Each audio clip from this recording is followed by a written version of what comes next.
ഋതപ്പന്റെ birthday ആണ്. ഋതപ്പന് കാണാൻ വേണ്ടിട്ടാണ് ഋതപ്പന്റെ ചേട്ടൻ പോസ്റ്റ് ഇട്ടേക്കുന്നത്. അപ്പൊ നമ്മള് വായിക്കേണ്ട കാര്യമില്ല. ഋതപ്പൻ വായിച്ചു. 7 വയസ്സായതേ ഉള്ളൂ. കുട്ടിക്ക് ഇതൊന്നും വായിക്കാനും മലയാളം പോലും നേരെ വായിക്കാൻ അറിയില്ല. പഠിച്ചുകൊണ്ടിരിക്കുന്നതേ ഉള്ളൂ. അപ്പോൾ ഇംഗ്ലീഷിലാണ് നിന്റെ ചേട്ടൻ പോസ്റ്റ് ഇട്ടത്. കേട്ടോ?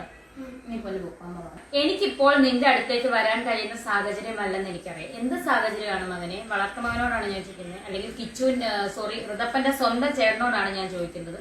എന്ത് സാഹചര്യമാണ്? ഇവിടെ ആരും പറഞ്ഞിട്ടില്ല ഇങ്ങോട്ട് വരരുതെന്നൊന്നും ആരും പറഞ്ഞില്ല. കാരണം അത് കൊല്ലം സുധിച്ചേട്ടന്റെ മൂത്ത മകന്റെയും, അതായത് രാഹുലിന്റെയും ഋതുവിന്റെയും സ്വന്തം വീടാണ്. ഇവിടെ ആരും നിങ്ങളെ രാഹുൽ ദാസിനെ വിലക്കിയിട്ടില്ല. പിന്നെ എന്ത് സാഹചര്യമാണുള്ളത്? ഇത് കൊച്ചു വായിക്കാൻ വേണ്ടി ഇട്ടതാ കേട്ടോ, അല്ലാതെ വേറൊന്നിനും എന്നെ സൈബർ ബുള്ളിങ്ങിന് കൊടുത്തതല്ല. ഇപ്പൊ എല്ലാരും ഇട്ട് അലക്കുന്നുണ്ട് അത്. അപ്പൊ ഞാൻ എന്ത് പറഞ്ഞാലും അത് വലിയ വിവാദമാക്കി ആൾക്കാർ. ഞാൻ അവനെ സൈബർ ബുള്ളിങ്ങിന് ഇട്ട് കൊടുത്തു. ഞാൻ രാഹുലിനെ കിച്ചുവിനെ സൈബർ ബുള്ളിങ്ങിന് ഇട്ട് കൊടുത്തു. അപ്പൊ ഇത് എന്നെ സൈബർ ബുള്ളിങ്ങിന് ഇട്ടതല്ല കേട്ടോ. ഇത് കൊച്ചു വായിക്കാൻ വേണ്ടിട്ടേ, 7 വയസ്സുള്ള കുട്ടി വായിക്കാൻ വേണ്ടി ഇട്ടതാണ്. കിച്ചുവിന് എപ്പം വേണേലും ഇവിടെ റൂമുണ്ട്, വീടുണ്ട്. കിച്ചുവിന്റെ മുഴുവൻ വീടുണ്ട്. കിച്ചുവിന് ഋതുവിന് അവകാശപ്പെട്ട വീടാണ്. ഞാൻ എന്നെങ്കിലും ഞാൻ പറഞ്ഞിട്ടുണ്ടോ ഇങ്ങോട്ട് വരണ്ടെന്നോ എന്റെ കൊച്ചിനോട് മിണ്ടണ്ടെന്നോ ഒന്നും? ഞാൻ നിന്റെ അനിയനാണെങ്കിൽ നിനക്ക് വരാമല്ലോ, നിനക്ക് കാണാറുണ്ടല്ലോ, നിനക്ക് വീഡിയോ കോൾ ചെയ്യാമല്ലോ. ഈ പോസ്റ്റ് ഇട്ടത് എന്നെ സൈബർ ആക്രമണത്തിന് ഇട്ട് കൊടുക്കാനല്ലായിരുന്നു. അതേ ഞാൻ പറഞ്ഞുള്ളൂ. അപ്പൊ എനിക്കിത് പറയണമെന്നുണ്ടായിരുന്നു. ഞാൻ ഇന്ന് വരെ പറഞ്ഞിട്ടില്ല, ഋതുവിനോടും പറഞ്ഞിട്ടില്ല, അത് നിന്റെ ചേട്ടനല്ലെന്നും പറഞ്ഞിട്ടില്ല, അത് നിന്റെ അച്ഛന്റെ വീട്ടുകാരല്ലെന്ന് ഞാൻ പറഞ്ഞിട്ടില്ല. അവരുടെ ബന്ധം അവര് രാവിലെ അതാണ്ട് കൊച്ചിനെ വിളിച്ച് വീഡിയോ കോൾ ചെയ്തു, ഹാപ്പി ബർത്ത്ഡേ പറഞ്ഞു. അതുപോലെ കിച്ചുവിനും ചെയ്യാറുണ്ടല്ലോ. കിച്ചു ഈ പോസ്റ്റ് ഇട്ട് എനിക്കിട്ട് സൈബർ ബുള്ളിങ് തരാനാന്ന് എനിക്കറിയാം. എനിക്കതൊന്നും വിഷയമല്ല. ഹലോ, നമസ്കാരം, welcome back to my YouTube channel. ഇന്ന് എന്റെ ഋതപ്പന്റെ ബർത്ത്ഡേ ആണ്. Rithappa, happy birthday. അപ്പം ഇന്ന് ഒരു പ്രത്യേക കാര്യത്തിന് വേണ്ടിയിട്ടാണ് ഞാൻ ഋതപ്പനെ വിളിച്ചിവിടെ ഇരുത്തിയേക്കുന്നത്. വേറൊന്നുമല്ല, ഋതപ്പന്റെ ചേട്ടൻ ഇന്ന് ഋതപ്പന് ഫേസ്ബുക്കിലും ഇൻസ്റ്റാഗ്രാമിലും ഒക്കെ ഒരു പോസ്റ്റ് ഇട്ടിട്ടുണ്ട്, ഋതപ്പന് മാത്രം വായിക്കാൻ വേണ്ടിയിട്ട്. പോസ്റ്റിന്റെ മലയാളം ഇതാണ്. ഓക്കെ, അത് ഞാൻ വായിച്ചു കേൾപ്പിക്കാം. അതിന് മുന്നേ ഋതപ്പൻ ഒന്ന് വായിച്ചു. ഋതപ്പന് വേണ്ടിയിട്ട് ഇട്ടതാണ്. ഋതപ്പൻ ഒന്ന് വായിച്ചു. കാരണം ഋതപ്പന്റെ ബർത്ത്ഡേ ആണ്. ഋതപ്പന് കാണാൻ വേണ്ടിയിട്ടാണ് ഋതപ്പന്റെ ചേട്ടൻ പോസ്റ്റ് ഇട്ടേക്കുന്നത്. അപ്പൊ നമ്മള് വായിക്കേണ്ട കാര്യമില്ല. ഋതപ്പൻ വായിച്ചു. എന്താ വായിച്ചത്?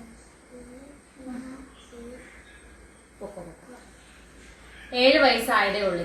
കുട്ടിക്ക് ഇതൊന്നും വായിക്കാനും മലയാളം പോലും നേരെ വായിക്കാൻ അറിയില്ല. പഠിച്ചുകൊണ്ടിരിക്കുന്നതേ ഉള്ളൂ. അപ്പോൾ ഇംഗ്ലീഷിലാണ് നിന്റെ ചേട്ടൻ പോസ്റ്റ് ഇട്ടത്.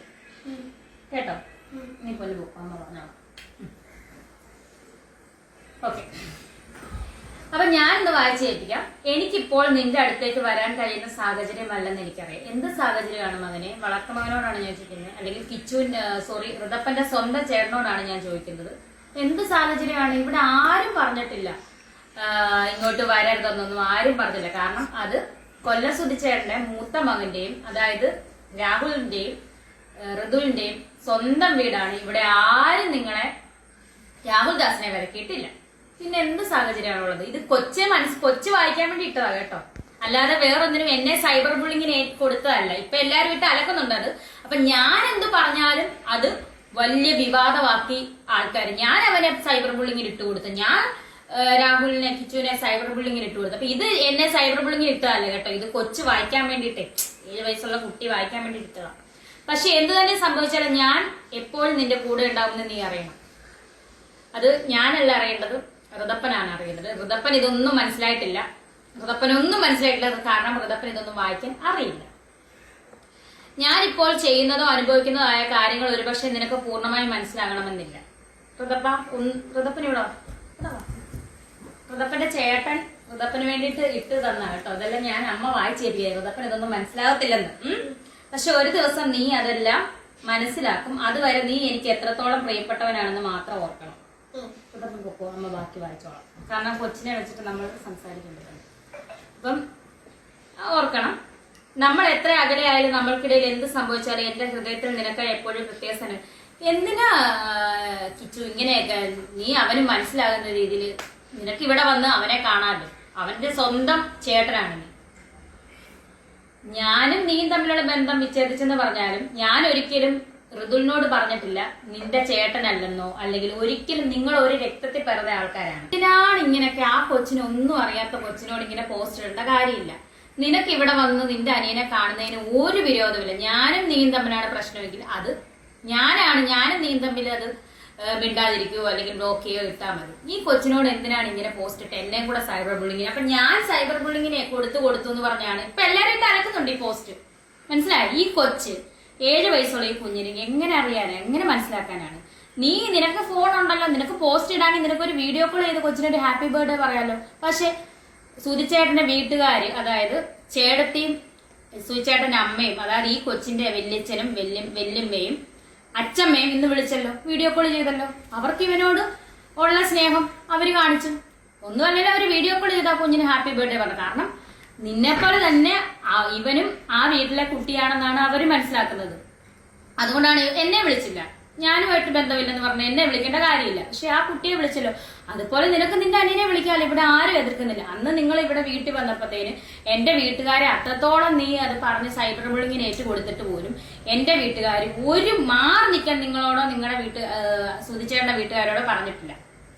ഈ വീട് സ്ഥലവും ഈ തിരുമേനി എഴുതി തന്നേക്കുന്നതിന് മൃദുലിനും രാഹുലിനും കൂടെയാണ്, കിച്ചുവിനും കൂടെയാണ്.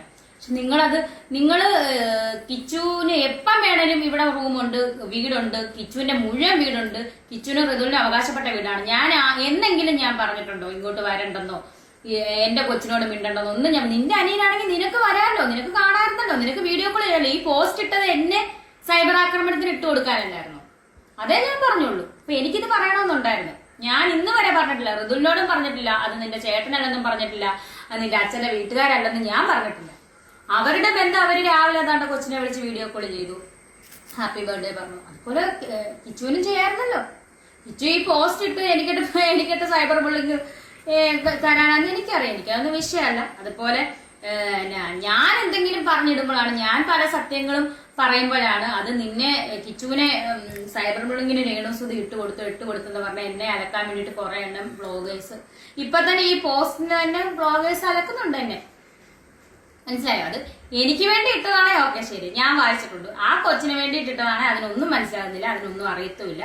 ഞാൻ എന്തായാലും ആരുമില്ലെങ്കിലും ഞാൻ കിടന്നുകൊണ്ട് ക്യാൻസർ ആണേലും ഞാൻ എന്റെ സ്വർണം പണയം വെച്ചിട്ടാണേലും ഞാൻ എന്റെ കൊച്ചിന് ബർത്ത്ഡേ ഗിഫ്റ്റും കൊടുത്തു. ഞാൻ എന്റെ കൊച്ചിന് കേക്ക് ഞാൻ മേടിക്കുന്നുണ്ട്, കേക്ക് മേടിച്ച് വൈകിട്ട് ഞാൻ മുറിക്കുന്നുണ്ട്, ബർത്ത്ഡേ വ്ളോഗും ഞാൻ എടുക്കുന്നുണ്ട്. കാരണം എനിക്ക് എന്റെ കുഞ്ഞിനെ സങ്കടപ്പെടുത്താൻ പറ്റില്ല. എത്ര ക്യാൻസർ ആണെന്ന് പറഞ്ഞാലും എത്ര കിടന്നെന്ന് പറഞ്ഞാലും എനിക്ക് എന്റെ കുഞ്ഞിനെ സങ്കടപ്പെടുത്താൻ പറ്റത്തില്ല. മനസ്സിലായി? എന്ത് സാഹചര്യമാണേലും ഞാൻ അവന്റെ സ്വന്തം അമ്മയാണ്. അതുപോലെ നീ അവന്റെ സ്വന്തം ചേട്ടനാണെന്ന് നീ മനസ്സിലാക്കുക. കാരണം കൊല്ലസുതിയുടെ രക്തത്തിൽ പിറന്ന 2 മക്കളെ ഉള്ളൂ, കിച്ചുവും ഋതുലും. അപ്പൊ നിങ്ങൾ ചേട്ടനും അനിയനുമാണ്. ഞാൻ ഒരിക്കലും പറഞ്ഞിട്ടില്ല, ഞാൻ ഒരു ഇന്റർവ്യൂലും പറഞ്ഞിട്ടില്ല അവരെ തമ്മിൽ തെറ്റിക്കാൻ ഞാൻ ഇന്ന് വരെ നോക്കില്ല. എന്റെ ബന്ധമാണ് ഞാൻ പറഞ്ഞത്, എനിക്ക് ബന്ധമില്ലായിരിക്കും. മനസ്സിലായി? പക്ഷെ ഞാൻ ഒരിക്കലും ഋതുലിനോട് പറഞ്ഞിട്ടില്ല. മനസ്സിലായോ? അപ്പം ഋതുലിനോട് സ്നേഹമുള്ള ആളാണെങ്കിൽ നീ വന്ന് അവരെ കാണുകയും ഗിഫ്റ്റ് ഒക്കെ മേടിച്ചു കൊടുക്കണം. അല്ലാതെ ഈ പോസ്റ്റ് ഇട്ട് എന്നെ സൈബർ ബുള്ളിങ്ങിന് ഏറ്റു കൊടുത്തിട്ടൊന്നും ഒരു കാര്യമില്ല. രാഹുലെ ഇപ്പോഴും ഞാൻ പറയാണ്, ഇത് എന്റെ വീടല്ല, ഋതുലിന്റെ രാഹുലിന്റെ വീടാണ്. രാഹുലിന് എപ്പം ഇവിടെ ആരും എന്റെ വീട്ടുകാരും എതിർപ്പും പറഞ്ഞിട്ടില്ല. ഒട്ടും എതിർപ്പ് ഇന്നും നീ വന്ന എന്റെ വീട്ടുകാരും ഞാനും സന്തോഷത്തോടുകൂടി ഈ കൊച്ചിനെ കാണാൻ നിന്നെ അനുവദിക്കുകയും ചെയ്യും, സന്തോഷത്തോടു കൂടി സ്വീകരിക്കുകയും ചെയ്യും. അല്ലാതെ എത്ര അങ്ങോട്ടും ഇങ്ങോട്ടും സൈബർ ബുള്ളിങ് അങ്ങോട്ടും ഇങ്ങോട്ടും മീഡിയയിൽ കൂടെയുള്ള പ്രശ്നങ്ങളാണെങ്കിൽ നമ്മൾ നേരിട്ട് ഇന്ന് വരെ ഒരു പ്രശ്നം എനിക്കുണ്ടായിട്ടില്ല, എന്റെ വീട്ടുകാരുമായിട്ട് നീ ഉണ്ടായിട്ടില്ല. നീ പറഞ്ഞതിന്റെ ബാക്കി പത്രമായിട്ടാണ് ഞാനും വാതുറക്കാൻ തുടങ്ങിയത്, എന്റെ വീട്ടുകാരും വാതുറക്കാൻ തുടങ്ങിയത്. അത്രേ ഉള്ളൂ. ഇപ്പോഴും നിനക്കറിയാം, ഈ വീട്ടിൽ വന്നു കഴിഞ്ഞാൽ നിന്നെ പൊന്നു പോലെ ഈ വീട്ടുകാർ കയറ്റാനെന്തിനാ നിന്റെ വീട് തന്നെയാണ്. ഇവിടെ ആരും നിന്നെ മുഖം കറപ്പിക്കത്തില്ലെന്ന് നിനക്ക് പറയാം. ഞാനും അങ്ങനെയാണെന്ന് നിനക്കറിയാം. എന്തൊക്കെ പറഞ്ഞാലും എന്നെ നന്നായിട്ട് മനസ്സിലാക്കിയിട്ടുള്ളവരാണ് നീ, രാഹുൽ. മനസ്സിലായാലോ? അപ്പം എന്റെ ഈ കൊച്ചു വ്ളോഗ് ഇവിടെ അവസാനിപ്പിക്കുന്നു. ലൈക്ക് ചെയ്യുക, ഷെയർ ചെയ്യുക, സപ്പോർട്ട് ചെയ്യുക, സബ്സ്ക്രൈബ് ചെയ്യുക. Thank you.